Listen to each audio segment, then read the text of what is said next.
चितवनमा बन्यो opera house, जहाँ मलाई लाग्यो एकदम रमाइलो। आजको दिन थियो निकै घमाइलो। मैले किने चुरा, गर्नुहुन्न ठुलो कुरा। फाइनल्ली आज अस्ट्रेलिया घुम्न पाइयो अनि लास्टमा यति खान पाएपछि अरू के चाहियो। जान पर्ने रहेछ एक झोला पैसा लिएर, हेरौँ अब के हुन्छ ध्यान दिएर।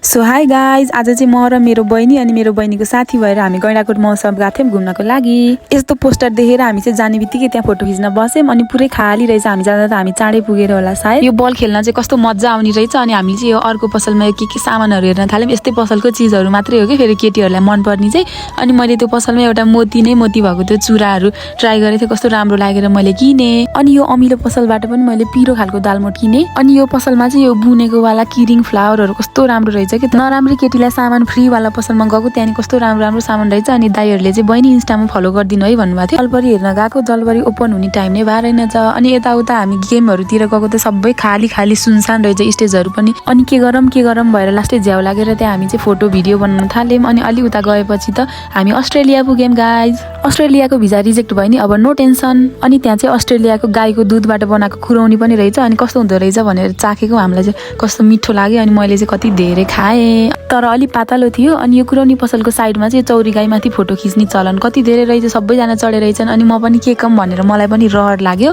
अनि म पनि फोटो भिडियो बनाउनको लागि यो चौरी गाईमाथि चढेँ। यसको टिकट चाहिँ 50 रुपियाँहरू, यसमा चढेको चाहिँ फोटो चाहिँ आफूले जति खिचे पनि भयो। अनि त्यसपछि हामी पानीपुरी खाएर निस्किने लाग्यो। यो गेम खेल्न मन लाग्यो, 50 रुपियाँहरू यसको पनि 6वटा रिङ आउँदो रहेछ। अनि त्यो रिङले चाहिँ बोतलको टुप्पोमा छोयो भने त्यो स्प्राइट पनि अनि पैसा पनि पाउने रे, तर केही जितेन, स्क्याम भयो। अनि त्यसपछि हामी चाहिँ झ्याउ लागेर आफ्नै चितवनतर्फ फर्कियौँ गैंडाकोट छोडेर।